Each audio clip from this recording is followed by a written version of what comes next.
Welcome to Almost Here, Round the Corner Future Technology podcast with Richard Jacobs. Future technologies poised to transform our lives for better or worse are the focus of this podcast. Almost here means these technologies are now here and starting to be used, or just around the corner, from Bitcoin to artificial intelligence, 3D printing, blockchain, virtual reality, and more. Hello, everyone, and welcome to Future Tech Podcast. I'm Juliette Lamar. We have with us today Stephen Wakeling. He is the founder and CEO at Phobio. Welcome, Stephen. Well, thank you for having me. Yes, of course. Thanks for taking the time to join us. Give us an idea of what Phobio is and what you guys do there. Yeah, Phobio is an enterprise software services company. So we do a couple of different things. Most people probably won't know about Phobio, but many of your listeners may have interacted with some of our services. Our flagship service is a B2B software called Safetrade that is essentially all of the back-end software and operations and logistics for many of the trade-in programs that you might have seen in like electronics or wireless stores. So if you go into like a Verizon store or into an Apple store, you have an opportunity to trade in your old device, whether it be your old iPhone, or your old smartphone, or your old laptop, for instant store credit on a new purchase.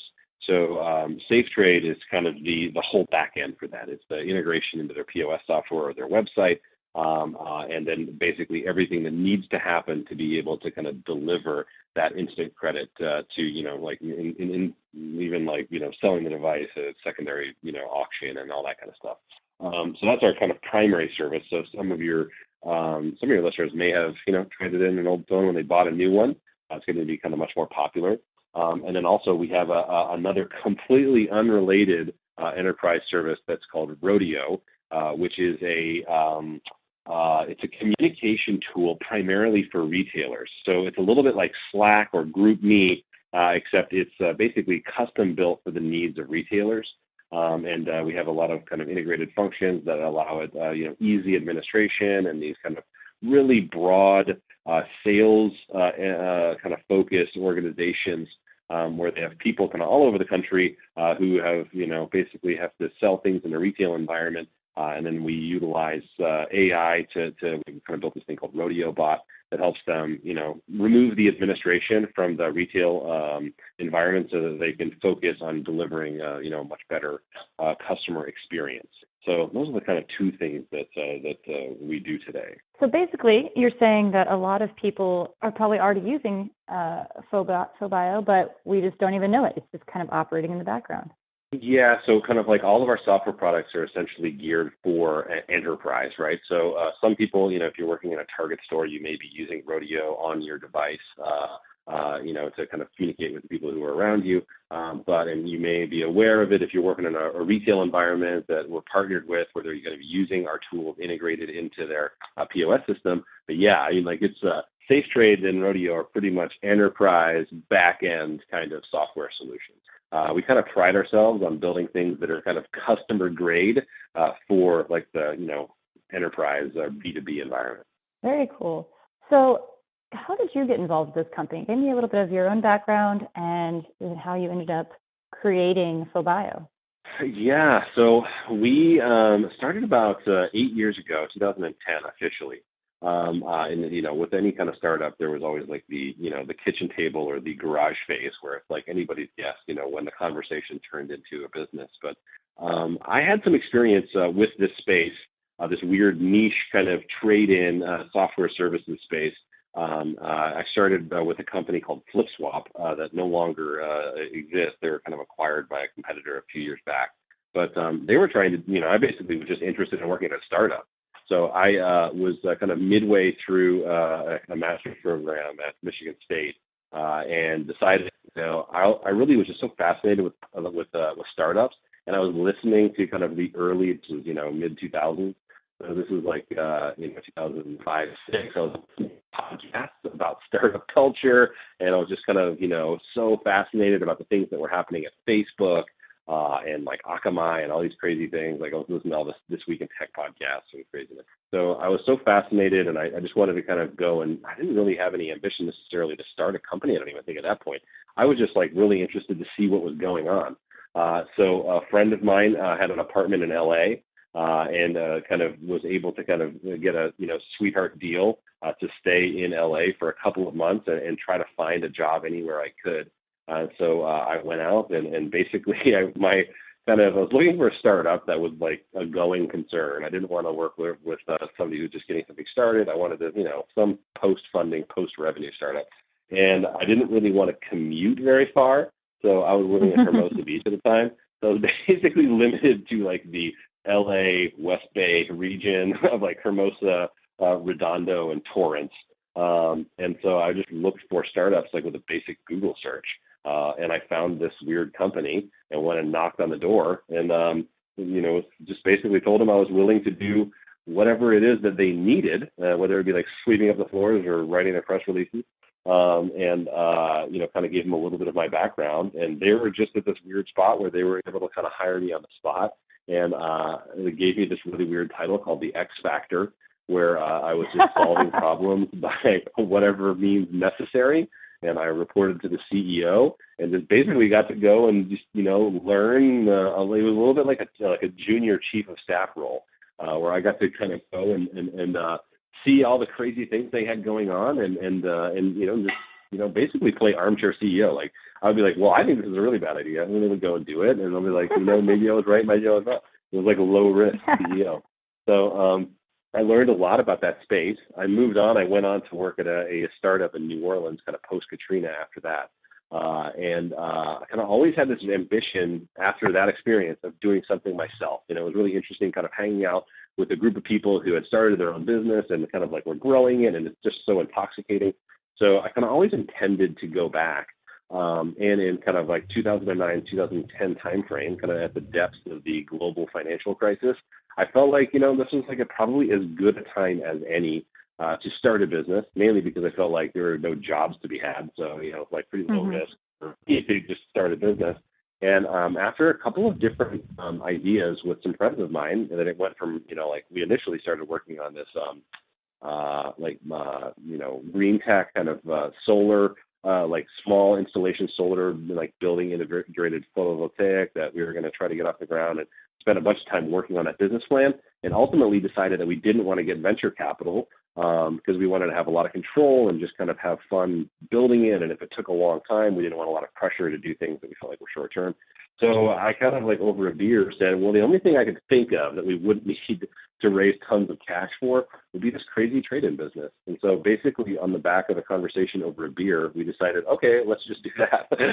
And started to work on the kind of initial kernel of the kind of software platform that is today Safetrade.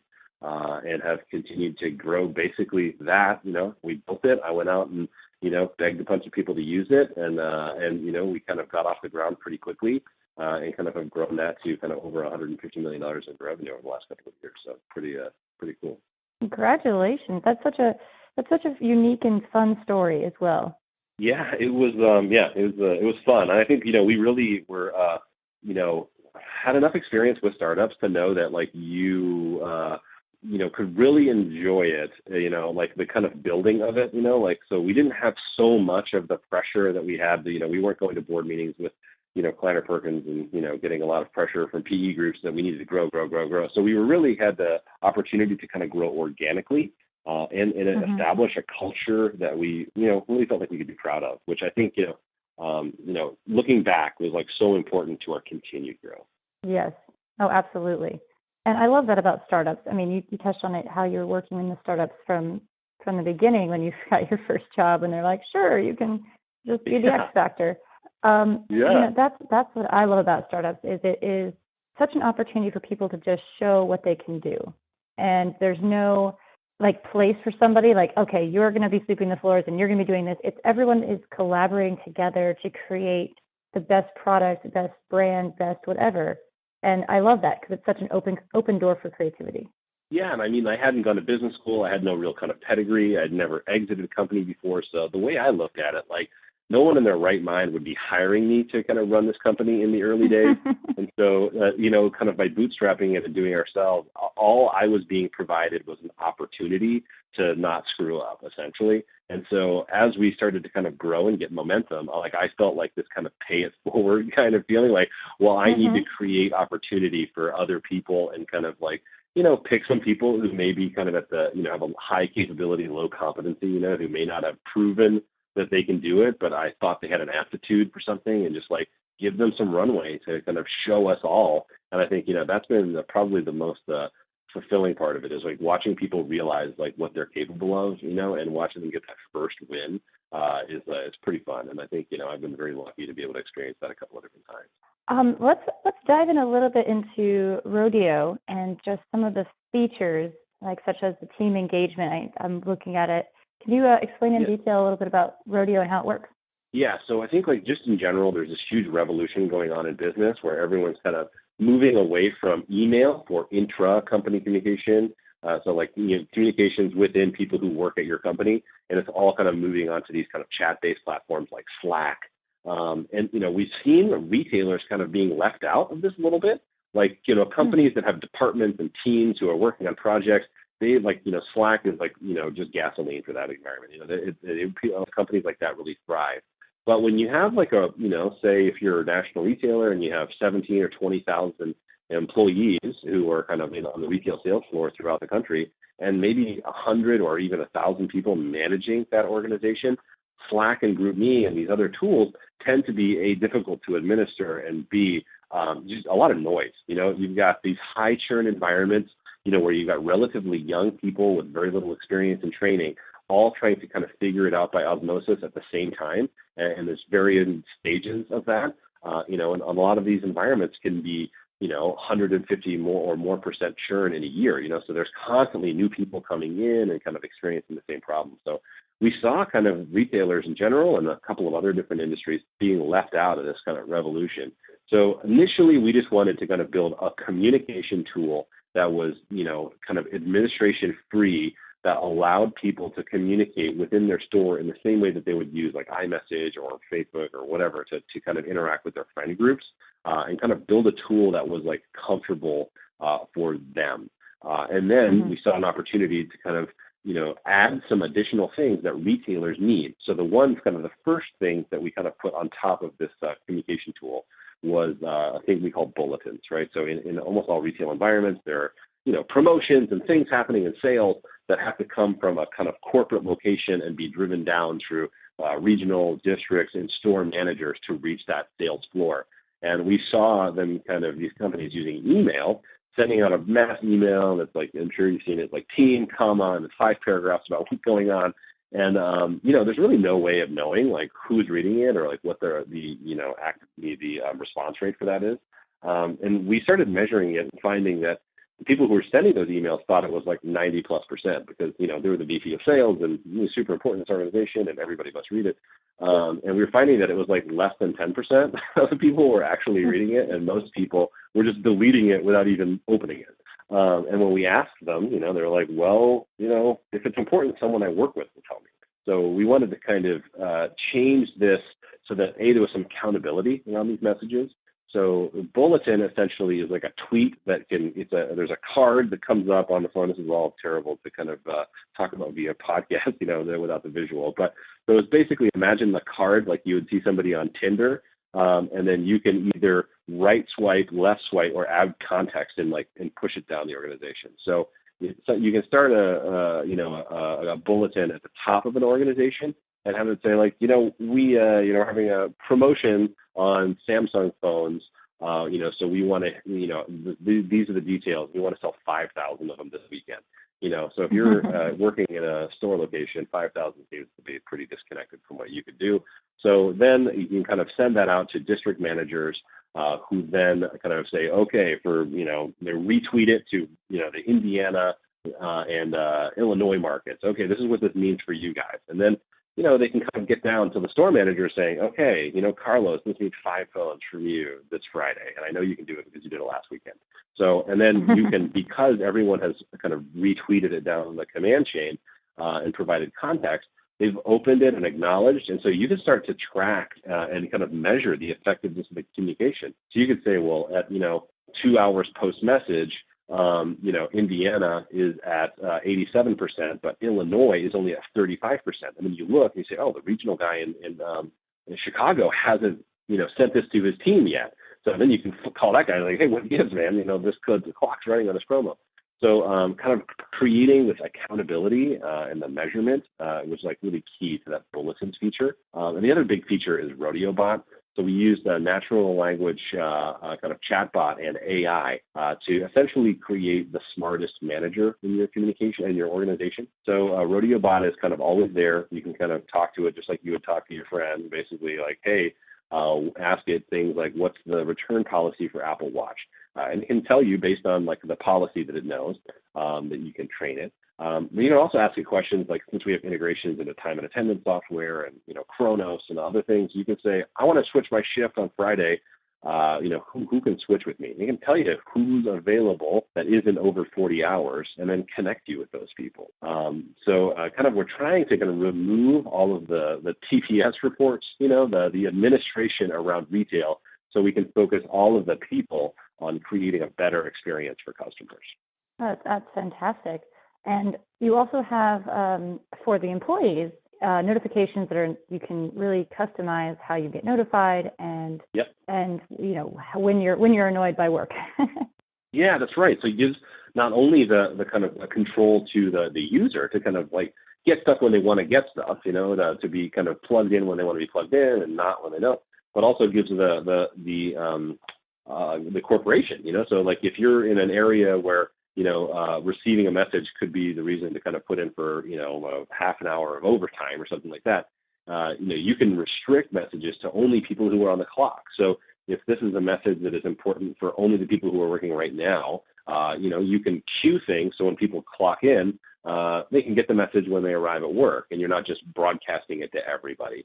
So you can kind of be really intelligent and allow people to kind of, make decisions about like when they're working and when they're not, and that can be on both sides, whether it's the worker or the corporation, but also just generally kind of like make life easier for everybody. And I think this is something that like I wish email could do, but it's just that's not going to happen. Right. Yeah, exactly. All these things seem pretty like no-brainers. So yeah. I'm glad that you're making it so. You have to ask yourself, why didn't this exist yet? I know. Well, that's kind of what we pretty much like all of these, like, Safetrade started with us saying, well, somebody's got to have figured this out by now.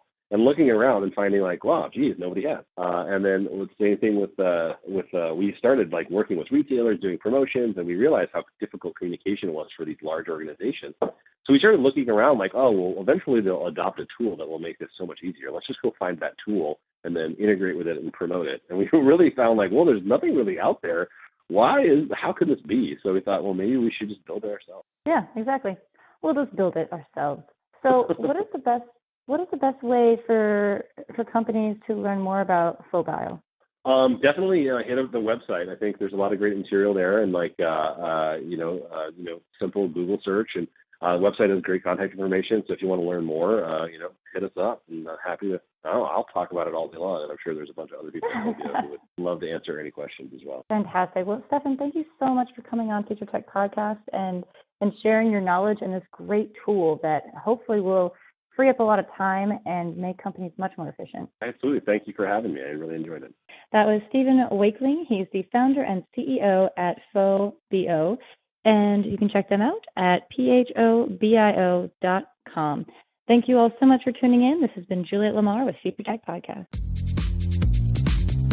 You have been listening to Almost Here, Around the Corner Future Technology Podcast with Richard Jacobs. Subscribe to this podcast, post a review to discover more future technologies that are poised to transform our lives for better or worse, such as Bitcoin, artificial intelligence, 3D printing, blockchain, virtual reality, and more.